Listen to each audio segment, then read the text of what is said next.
তরুণ যুবকেরা, হে আমার বন্ধুরা, হে আমার মুরব্বিয়ানেরা, মনে রাখবেন বাবা, আমার আল্লাহ আপনাকে বেকার সৃষ্টি করেননি। কোরআন মাজিদে আমার আল্লাহ বলেছেন, হে দুনিয়ার মানুষ শুনে রেখে দাও, মা খলাকতুল জিন্না ওয়াল ইনসা ইল্লা লিয়াবুদুন, আমি জিন জাতি এবং মনুষ্য জাতিকে আমার ইবাদত বন্দেগী করা ছাড়া অন্য কোনো উদ্দেশ্যে আমি আল্লাহ পয়দা করি নাই। ইবাদত মানে কি বাবা? ইবাদত ছাড়া তো অন্য কোনো উদ্দেশ্যে আল্লাহ সৃষ্টি করেন নাই। ইবাদত মানে কি? ইবাদত মানে যদি বলা হয় সোজা ভাষায়, ইবাদত মানে আল্লাহর আরাধনা, আল্লাহর তপস্যা, আল্লাহর জিকির। অর্থাৎ ইবাদত মানে হলো সবচেয়ে বড় ইবাদত হলো নামাজ। সবচেয়ে বড় ইবাদত কি? নামাজ।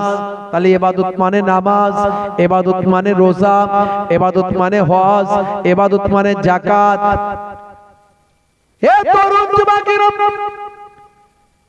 আমার আল্লাহ বললেন, বান্দা ইবাদত ছাড়া অন্য কোনো উদ্দেশ্যে নয়, আমার অন্য কোনো উদ্দেশ্য নয়, আমি ইবাদত ছাড়া অন্য কোনো উদ্দেশ্যে মানুষকে সৃষ্টি করে নাই।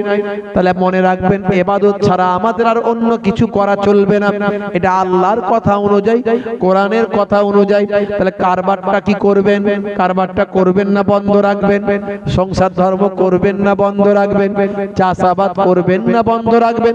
ব্যবসা বাণিজ্য করবেন না বন্ধ রাখবেন? না না না না, ভুল ব্যাখ্যা করবেন না। ইবাদতটা ছাড়া, ইবাদত ছাড়া অন্য কোন উদ্দেশ্যে আল্লাহ পাঠাননি, এটা ঠিক, কিন্তু ইবাদতটা হবে নবিয়ানা ইবাদত। আল্লাহর নবী সংসার ধর্ম করেছেন, আল্লাহর নবী ব্যবসা বাণিজ্য করেছেন, আল্লাহর নবী কাজকর্ম করেছেন, আল্লাহর নবী সাহাবাদের ব্যবসা বাণিজ্যের শিক্ষা দিয়েছেন। মনে রাখবেন, নামাজটা পড়বেন নবিয়ানা তরিকায়, নামাজ যেন হয়, ইবাদতটা করবেন নবিয়ানা তরিকায়, ইবাদতটা যেন হয়। ব্যবসাটা করবেন ইবাদত, ব্যবসাটা করবেন নবিয়ানা তরিকায়, যেন ব্যবসাটা হয়। যা কিছু করবেন সবকিছু যদি নবিয়ানা তরিকায় হয়, আপনি ব্যবসা করবেন, কাজ করবেন, চাষবাস করবেন, সংসার ধর্ম করবেন, সব কিছুর মধ্যে ইবাদতের সওয়াব পাবেন। সবের মধ্যে ইবাদতের সওয়াব পাবেন, কারণ সব কিছুর মধ্যে ইবাদত আছে যদি নবিয়ানা তরিকায় হয়। বাপজি আমার, তরুণ যুবকেরা আমার, সারা রাত ওয়াজ শোনার দরকার নাই। ওয়াজ শোনার মতো যদি শোনেন, 1 ঘন্টা শুনলে তাতে আপনার আমার জীবন বদলে যেতে পারে। 1 ঘন্টা শোনার মতো যদি শোনা হয়, তাদারিসুল ইলম, ইলমের দর্স নেওয়া, ফিল লাইলে, রাতের বেলা, সাআতান, 1 ঘন্টা। 1 ঘন্টা যদি ইলমের দর্স নেন, আমার রাসূলুল্লাহ সাল্লাল্লাহু আলাইহি ওয়াসাল্লাম দয়ার নবী জানিয়ে দেন, খায়রুম মিন আহিয়াইহা, সারা জীবন ধরে নফল ইবাদতের থেকে সেটা ভালো। যে ইলমটা আপনার জীবনকে বদলে দিতে পারে, আপনাকে পরিবর্তন ঘটাতে পারে। হে তরুণ যুবকেরা, হে আমার বন্ধুরা, হে আমার মুরব্বিয়ানেরা, আল্লাহর নবীকে তো এখন দেখতে পাননি বাবা। এখন কি আমাদের মাঝখানে নবী আছে নাকি? তাহলে ইবাদতটা কেমন ভাবে করব? নবিয়ানা তরিকায় করব, কিন্তু নবী তো আমাদের মাঝখানে নাই। বিশ্ব নবী আমার সোনার জবানে জানিয়ে দেন, হে দুনিয়ার মানুষ শুনে রেখে দাও, আনা খাতামান নবিয়িনা লা নবিয়্যা বাদি, আমি হলাম শেষ নবী, আমার পরে আর কেউ নবী আসবে না, আমি হলাম আখিরি জামানার পয়গম্বর। এই জন্য আমাদের নবীকে বলা হয়েছে খাতামুন নবিয়িন, বলা হয় খাতামুন নবিয়িনা বলা হয়েছে, নবীদের শেষ নবী বলা হয়েছে, ইমামুল আম্বিয়া বলা হয়েছে, নবীদের ইমাম বলা হয়েছে। এ তরুণ যুবকেরা, হে আমার বন্ধুরা, শুনে রেখে দিন বাবা, জেনে রেখে দেন, অনেকে নবিয়াতের নবীর দাবি করে, অনেকে বাবা বলছে আরো নবী হবে, এই রকম বিভিন্ন রকম মন্তব্য এখন আমাদের মাঝখানে ভেসে আসে। তাই আমার নবী, দয়ার নবী, বিশ্ব নবী সোনার জবানে জানিয়ে দেন, লাউ কানা বাদি নবিয়ুন লাকানা আমার, আমার আল্লাহ যদি এর পরে কাউকে নবী বানাতেন, হযরতে ওমরকে আমার আল্লাহ নবী নবী করে দিতেন। নবী আর আসবে না, তো কে আসবে? বিশ্ব নবী বলেছেন নবী আর আসবে না, তাহলে নবুয়াত শেষ হবে কিন্তু বেলাদাত শেষ হবে না। নবুয়াত শেষ হবে কিন্তু আউলিয়ায়ে কেরামদের বেলাদাত শেষ হবে না। তাই আমি রাসূলুল্লাহ বলছি, নবী না এলেও উলামা ও উম্মতি কা আম্বিয়ায়ে বানি ইসরাইল, আমার উম্মতের মধ্যে যারা আলেমে হাক্কানি হবে তারা বানি ইসরাইল যুগের নবীদের পর্যায়ভুক্ত হবে। হে তরুণ যুবকেরা, তবে ব্র্যান্ডেড কোম্পানির প্রোডাক্ট হতে হবে, চাইনার মাল হলে হবে না। উপরের লেভেল ভালো, ভিতরের ইঞ্জিনটা কালো, উপরে নোকিয়া ভিতরে চায়না, এটা যেন না হয়ে যায়। মনে রাখবেন বাবা, আখিরি জামানায় মানুষ চেনা বড় দায়। মুখটা ভালো, মুখোশটা খারাপ। মনে রাখবেন বাবা, মুখটা ভালো, অন্তরটা খারাপ। আল্লাহর নবী বলেছেন, হে দুনিয়ার মানুষ শুনে রেখে দাও, একদল আলেম হবে বাবা, তারা হবে নবীদের মতো হবে। তাদের কথাবার্তা, তাদের কাজকর্ম, তাদের চালচলন, তাদের ব্যবহার আচার, তাদের চিন্তা ভাবনা, তাদের চিন্তা চেতনা, তাদের আখলাক চরিত্র সবটাই নবিয়ানা তারিকা হবে। এরা কারা? আল্লাহর নবী জানিয়ে দেন, আল উলামাও ওয়ারাসাতুল আম্বিয়া, এরাই হবে নবীদের বংশধর। এরা একটা হবে, এদের কথাও যেমন হবে নবীদের মতো, এদের আমলও হবে নবীদের মতো, এদের ভাবনা চিন্তাও হবে নবীদের মতো, এদের ব্যবহারটাও হবে নবীদের মতো, এদের অন্তরটাও হবে নবীদের মতো। এরাই হবে নবীদের বংশধর। আর একটা হবে ভেজাল মাল। আর একটা কারা হবে? ভেজাল মাল। আমি বলে যাচ্ছি না, 1450 বছর আগে রাসূলে পাক বলছেন, জোরে বলুন সুবহানাল্লাহ। তারা কেমন হবে না? তাদের কথাটা হবে নবীদের মতো। কথাটা কাদের মতো হবে? নবীদের মতো, কিন্তু অন্তরটা হবে নেকড়ে বাঘের মতো। দেখছেন কত ভয়ঙ্কর কথা। জানেন নবী আমার সব জানেন, বিশ্ব নবী সব জানেন কি হবে, তাই সব কিছু ক্লিয়ার করে দিয়ে গেছেন। আমরা মানুষকে বোঝাতে পারি না, বলতে পারি না, তাই এত গন্ডগোল, এত দলমত যে হচ্ছে না। এ সব নবী সব বলে দিয়ে চলে গেছে। আমরা মানুষকে বোঝাতে পারি না, বলতে পারি না, ঠিক মতো আমরা মানুষের কাছে অ্যাপ্লাই থ্রোটা করতে পারি না। হে তরুণ যুবকেরা, 1450 বছর আগে বিশ্ব নবী বললেন, ওই সমস্ত ভেজাল মৌলবী, ভেজাল মানুষগুলো কারা? হে তরুণ যুবকেরা, হে আমার মুরব্বিয়ানেরা, শুনে রেখে দিন বাবা, জেনে রেখে দিন বাবা, কালামুহুম কা কালামিল আম্বিয়া, তাদের কথাগুলো হবে নবীদের কথার মতো। কুলুবুহুম কা কুলুবি জিয়াব, তাদের বাবা অন্তরটা হবে নেকড়ে বাঘের মতো হিংস্র। ওয়া ফিলুহুম কা ফিলিল ফারাইনা, কাজ কর্মগুলো হবে ফেরাউন নমরুদের মতো। ফেরাউনের মতো তাদের কাজগুলো, তারা যেখানে যাবে ফিতনা ছড়াবে, যেখানে যাবে সুন্দর পরিবেশ নষ্ট করে দেবে, যেখানে যাবে অশান্তি লাগিয়ে দেবে, মুসলমানে দ্বন্দ্ব লাগিয়ে দেবে। তাদের কাজকর্মগুলো ফেরাউনের মতো কাজ হবে। অন্তরে তাদের থাকবে হিংসা, অন্তরে তাদের থাকবে নেকড়ে বাঘের মতো হিংস্রতা। এই তরুণ যুবকেরা, কিন্তু তাদের কথাগুলো সুন্দর হবে, কথাগুলো মিষ্টি হবে। এরা কথাগুলো সুন্দর সুন্দর ভাবে বলবেন। আল্লাহর নবী বলেন, এরা আমার উম্মত নয়, আমি নবীও এদের নবী নয়। আপনাকে বুঝে নিতে হবে। ভালো ডাক্তার চিনেছেন, ভালো ডাক্তার না ধরলে অপারেশনটা সাকসেস হবে না। ভালো অ্যাডভোকেট চিনেছেন, ভালো অ্যাডভোকেটটা না পেলে কেসটা লড়া যাবে না। ভালো টিচারটাকে ছেলের কাছে লাগিয়েছেন, ভালো টিচার না পেলে ছেলে পাস করতে পারবে না। সব ভালো পেয়েছেন, আর মৌলবীর বেলায় ভালো পেলেন না কেন? মৌলবীর বেলায় খোঁজার চেষ্টা হয়নি, খালি উদাহরণ দিয়েছেন সব মৌলবী এক। অত সহজ নয় ভাইরা আমার। যেখানে আবু বকর সিদ্দিক থাকতেন সেখানেই তো আবু জাহিল থাকতো। কথা ঠিক না? আবু বকর সিদ্দিক আমার রাসূলে পাককে পেয়েছিল, আবু বকর চিনতে পেরেছিল, আর আবু জাহিল চিনতে পারল না। আপনাকে খুঁজে বের করতে হবে। হে তরুণ যুবকেরা, হে আমার বন্ধুরা, হে আমার মুরব্বিয়ানেরা, তাহলে আপনাকে আমাকে ইবাদতটা ইবাদতের মতো করতে হবে। ইবাদত মানে নামাজটা নামাজের মতো পড়তে হবে। হে মুসলমান, হে তরুণ যুবকেরা, নবী তো আর আসবে না, নবী আর আসবেন না, তাহলে বিশ্ব নবী জানিয়ে দিলেন আউলিয়া কিরামরা আসবেন বাবা। তাহলে আপনার ইবাদতটা, আপনার নামাজটা, আপনার তেলাওয়াতটা, আপনার জিকির ফিকিরটা, আপনার দিনদারি দুনিয়াদারিটা বাবা কেমন ভাবে করবেন? নবী যদি থাকতেন নবীকে দেখে করতেন।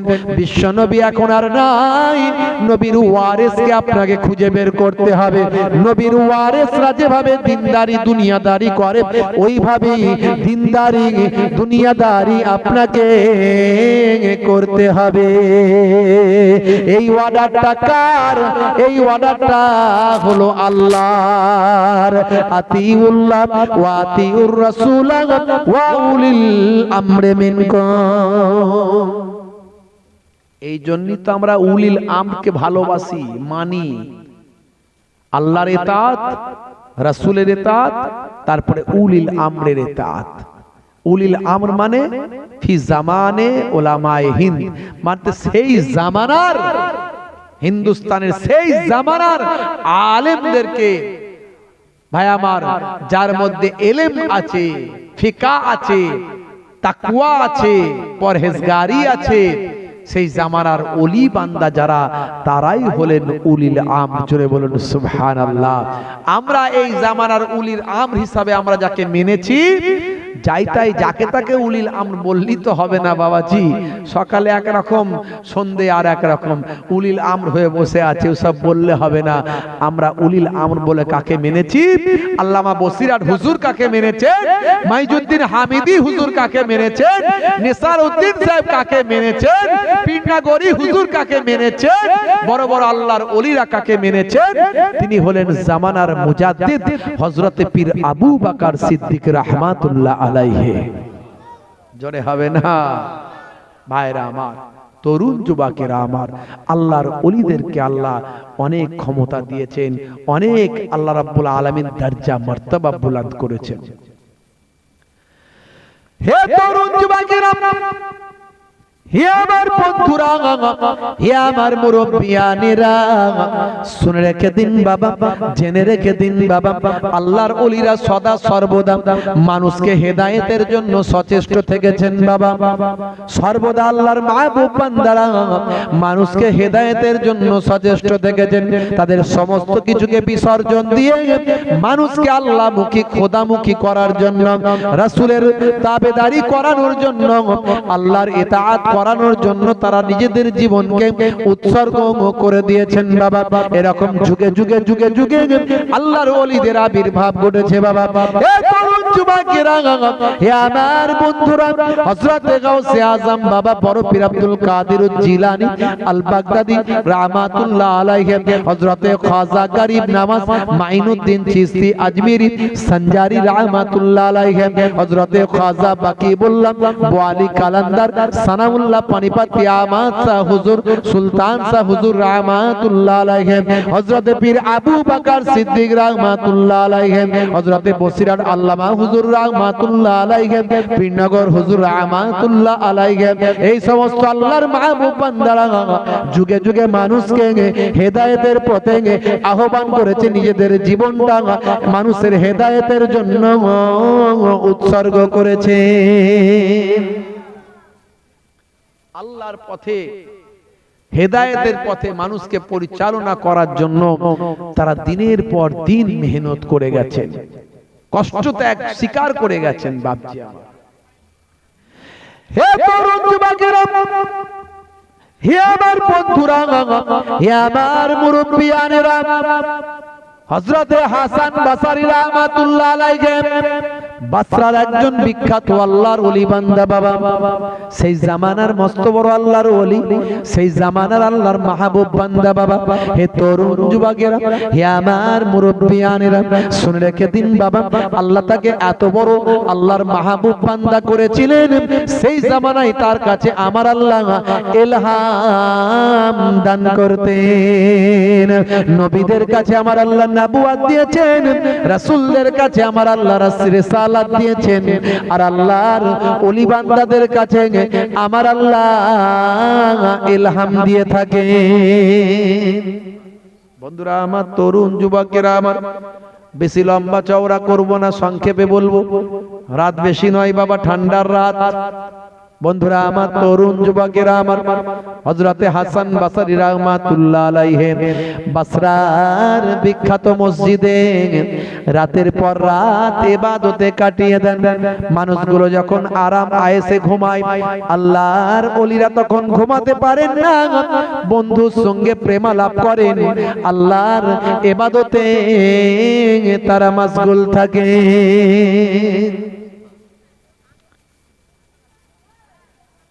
হযরতে ছোট হুজুর পীর কেবলা রাহমাতুল্লাহ আলাইহি, আপনারা শুনেছেন বাবাজি মাঝে মাঝে ওয়াজেতে, কত ইবাদতকারী মানুষ ছিলেন, এত মেহনত করতেন, এত পরিশ্রম করতেন। সবচেয়ে বেশি জালসা কে করতেন? ছোট হুজুর পীর কেবলা রাহমাতুল্লাহ আলাইহি। সবচেয়ে বড় সংসার কার ছিল? হযরতে ছোট হুজুর পীর কেবলা রাহমাতুল্লাহ আলাইহি। সবচেয়ে বেশি মেহমানদারি কে করাতেন? হযরতে ছোট হুজুর পীর কেবলা রাহমাতুল্লাহ আলাইহি। কিন্তু তারপরেও আমার আব্বাজান চার নানাজানের সোহবত পেয়েছেন। বলেন মাঝে মাঝে, বাবা তোমার চার নানাজানের সোহবত পেয়েছি, আর আমার আব্বাজানের অর্থাৎ আমার দাদাজানের কথা বলেন, তোমার দাদাজানের সোহবত পেয়েছি আমি। তো তোমার চার নানাজানের মধ্যে সবচেয়ে তোমার নানাজানের সোহবতে বেশি আমি থেকেছি। বহু জলসায় আমার নানাজান আমার আব্বাজানকে নিয়ে গেছেন তৎকালীন যুগে। খুব বড় আলেম তো আমার আব্বাজানকে আল্লাহ করেছেন, শাইখুল হাদিস, দীর্ঘদিন ধরে হাদিসের দার্স দিয়েছেন দীর্ঘদিন ধরে। অনেক বয়স হয়েছে, এখন প্রায় 70 আপ বয়স। মাঝে মাঝে অসুস্থ হয়ে যান, খুব কম বাইরে বেরোন। সারাদিন বহু মানুষ তার কাছে আসে, আম্মাজানের কাছে বহু মহিলারা আসে।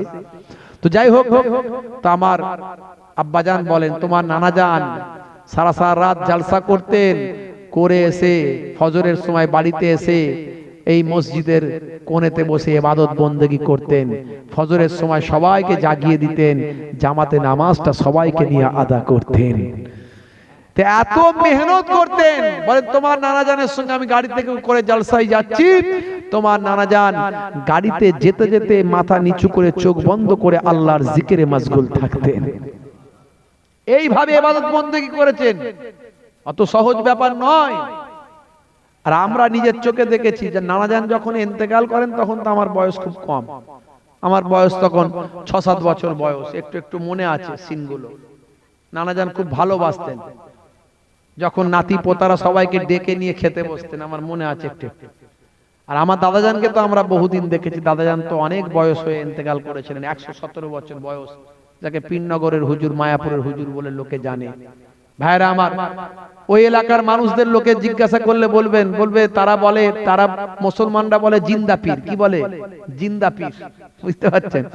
আর হিন্দুরা বলে দেবতা। হিন্দুরা কি বলে? দেবতা। যেখানটা আমাদের পুরানো বাড়ি, কোনোদিন গেছেন কিনা জানি না, ওখানটায় মাত্র 5-7টা ঘর মুসলিম ঘর, 5-7টা মুসলমানদের ঘর, আর বাকি 10,000 হিন্দু ঘর। কিন্তু সবাই দাদাজানের ভক্ত, বুঝতে পারছেন? দাদাজান যখন ইন্তেকাল করেছিলেন তখন বিভিন্ন আমার নিউজ চ্যানেলগুলোর খবর ছিল, কেউ বলেছে 15 লাখ, কেউ বলেছে 20 লাখ লোকের জামায়াত।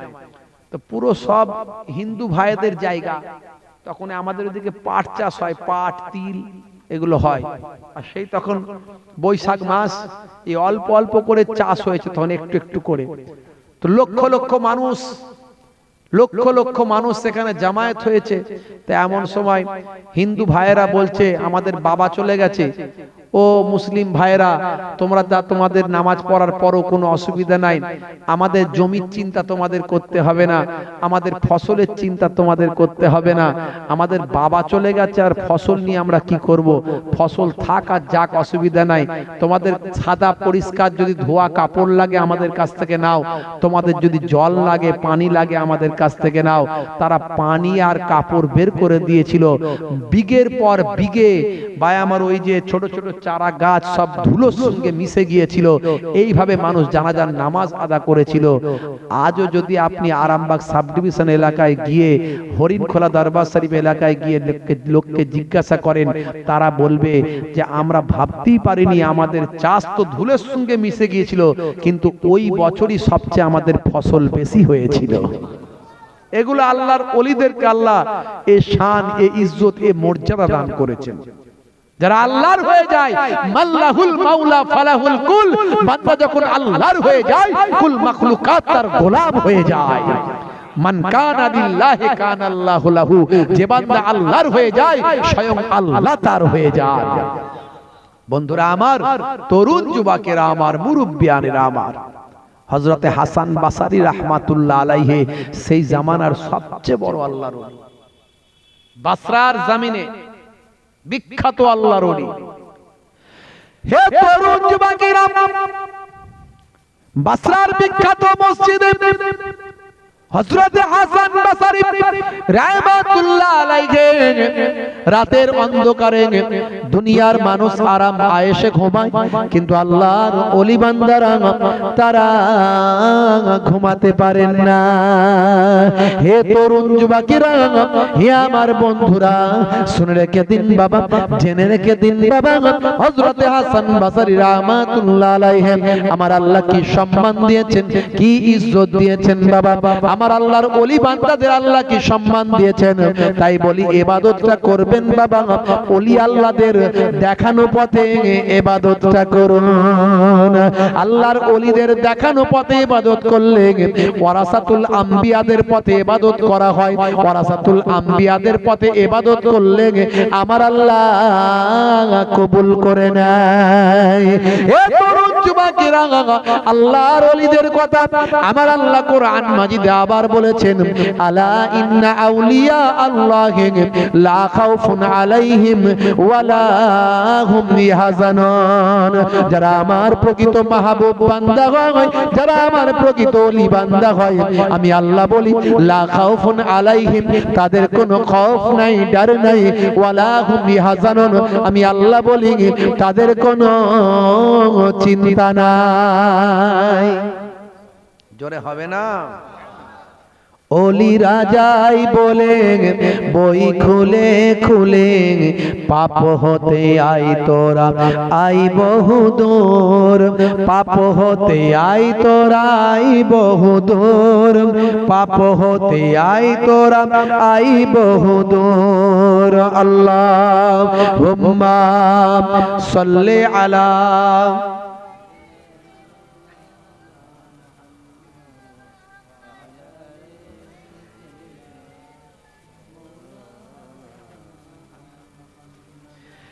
এখনো কোরআনি বাণী যাই বয়ে যায়, এখনো হাদিসি বাণী যাই বয়ে যায়, এখনো কোরআনি বাণী যাই বয়ে যায়, এখনো হাদিসি বাণী যাই বয়ে যায়। প্রভুর সৃষ্টিতে রহমতি সৃষ্টিতে দূর হতে আই তোরা আই বহুদূর, পাপ হতে আই তোরা আই বহুদূর, পাপ হতে আই তোরা আই বহুদূর। আল্লাহুম্মা সাল্লি আলা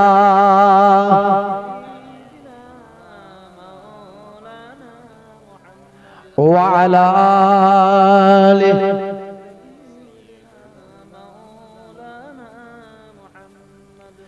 হে তরুণ যুবকেরা, হযরত হাসান বসরি রাহমাতুল্লাহ আলাইহি বাবা রাতের অন্ধকারে বসরার বিখ্যাত মসজিদ আল্লাহর ইবাদতে মশগুল থাকেন। গভীর রাত হয়ে গিয়েছে বাবা, নিশীত রাত হয়ে গিয়েছে। হুজুরের মনটা চেয়েছে একটু বাইরে বেরিয়ে, একটু বাইরে বের হয়ে ঘুরে আসি বাবা। হুজুরের দিলটা চেয়েছে, মনটা চেয়েছে সামনে বসরার বিখ্যাত গোরস্থান, এই গোরস্থানটা একটু ঘুরে আসি, গোরস্থানটা একটু জিয়ারত করে আসি। হুজুরের মনটা চেয়েছে, দিলটা চেয়েছে। হে তরুণ যুবকেরা, হে আমার বন্ধুরা, হযরত হাসান বসরি রাহমাতুল্লাহ আলাইহি গোরস্থানের সামনে গিয়ে যখন হাজির হলেন, দেখেন প্রত্যেকটা কবরবাসী কবর থেকে উঠে বসে পড়েছে। তাদের প্রত্যেকের কাছে আমার আল্লাহ একটা একটা নূরের আলো, নূরের জ্যোতি দান করেছে।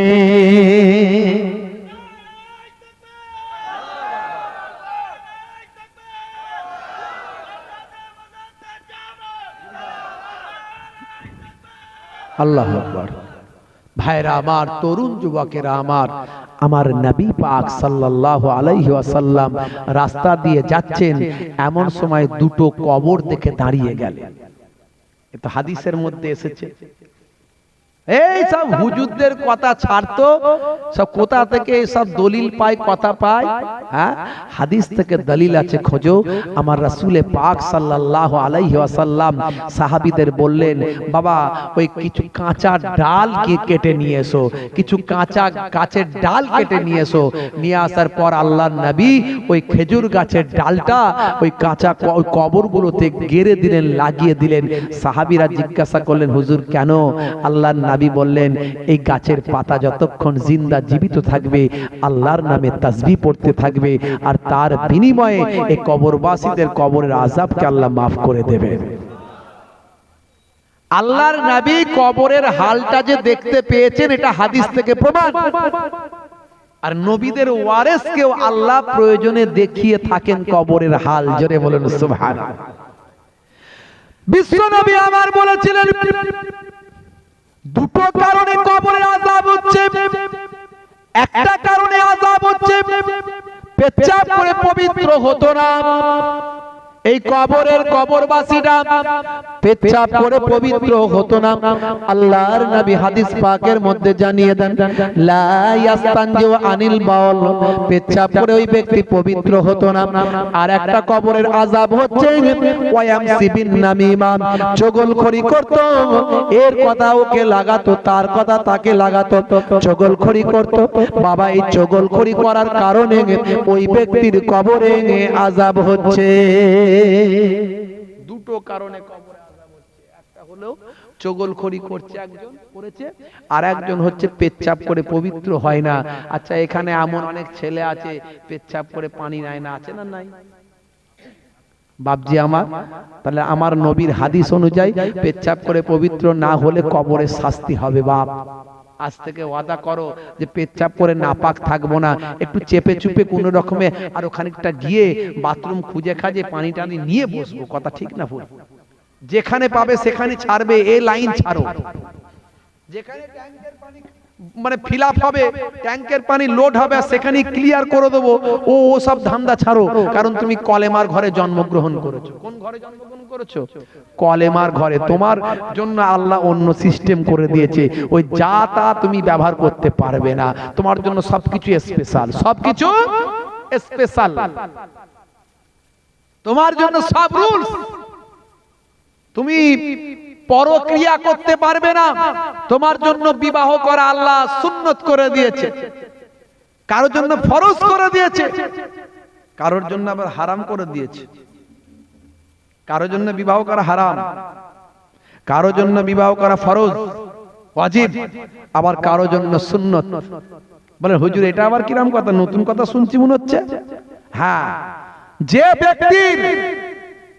যে ব্যক্তির শারীরিক সক্ষমতা আছে, অর্থনৈতিক সক্ষমতা আছে, এবং সে যদি বিবাহ না করে জেনার দিকে ধাবিত হতে পারে, জেনার দিকে চলে যেতে পারে, ব্যভিচার তার শরীরে লাগতে পারে, ব্যভিচারের কলঙ্ক তার গায়ে লাগতে পারে। অর্থাৎ তার শারীরিক সক্ষমতা আছে, আর্থিক সক্ষমতা আছে, কিন্তু বিবাহ না করলে সে জেনাখোর হয়ে যাবে, পতিতালয়ে যাবে, সে অবৈধ জায়গায় যাবে। এই ব্যক্তির জন্য দ্রুত বিবাহ করা ফরজ। যার শারীরিক সক্ষমতা আছে, আর্থিক সক্ষমতা আছে, কিন্তু জেনা ব্যভিচারের ভয় নাই, এই ব্যক্তির জন্য বিবাহ করা সুন্নত। আর যে ব্যক্তির শারীরিক সক্ষমতা নাই, আর্থিক সক্ষমতা নাই, শারীরিক ক্ষমতাও নাই, বিবাহ করার চাহিদা নাই, বিবাহ করলে বিবাহের যে কারণে বিবাহ করতে হয়, বংশ বিস্তারের ব্যাপার, এগুলো সে পারবে না, তার শারীরিক সক্ষমতা নাই, সে শারীরিকভাবে অকেজো, আর্থিকভাবেও কমজোর, কিন্তু মা বলেছে একটা বিবাহ কর, না করলে লোকে খারাপ বলবে, এই লোকটার জন্য বিয়ে করা হারাম। কারণ বিবাহ করার পরে সে তার স্ত্রীকে শারীরিকভাবে এবং আর্থিকভাবে কোনোভাবেই সে তার চাহিদা পূরণ করতে পারবে না। এই না করার কারণে তার বউটা কিন্তু একদিন অন্যায় পথে ধাবিত হতে পারে, অর্থাৎ একটা মহিলার জীবন নষ্ট হতে পারে। এই জন্য এই পুরুষের জন্য বিবাহ করা হারাম। বাংলাদেশে একটা লোক, কি নাম, মকবুল নাকি রবিউল নাকি নাম, 7খানা বিয়ে করেছে, দেখেছেন মোবাইলে ভাইরাল হয়েছে, 7টা বিয়ে, 7খানা বিয়ে করেছে।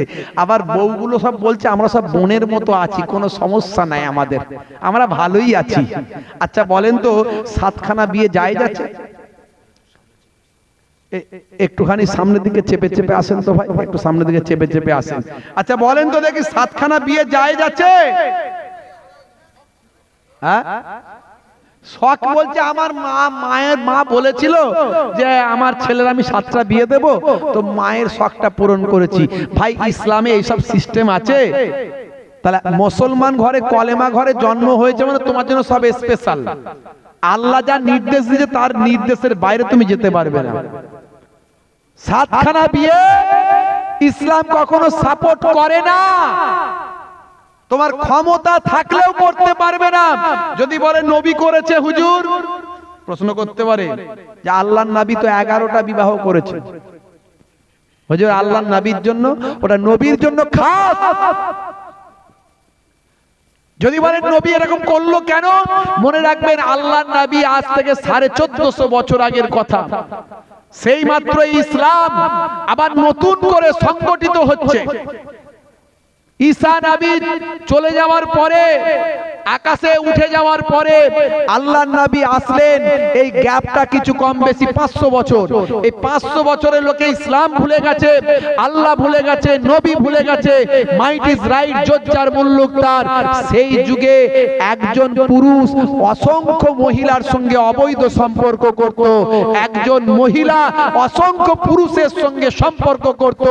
সেই যুগে আমার আল্লাহর নির্দেশে নবী 11টা বিবাহ করেছিলেন এবং বিবাহকে সংকুচিত করেছিলেন, অসংখ্য অবৈধ সম্পর্ককে হারাম করেছিলেন এবং বিবাহকে বৈধ করেছিলেন। সেই যুগে আমার নবী, আমার রাসূল বলেছিলেন, যার শারীরিক, মানসিক এবং আর্থিক ক্ষমতা আছে তার জন্য ইসলাম একটা নির্দিষ্ট করে দিয়েছে।